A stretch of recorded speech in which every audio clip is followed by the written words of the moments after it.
Here I have HUAWEI P10, and today I'm going to show you how to enable installation from the unknown sources on this device. So first of all, you have to open settings, then go to the security and privacy, then go to the more settings, and then install apps from external sources.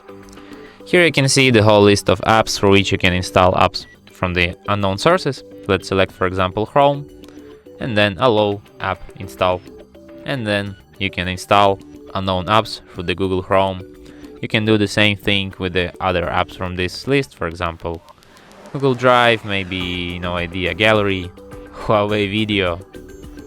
Let's install some unknown app through the Huawei Video, or maybe support, weather. And that's it. Thanks for watching. If you find this tutorial useful, don't forget to hit that like button and subscribe to our channel.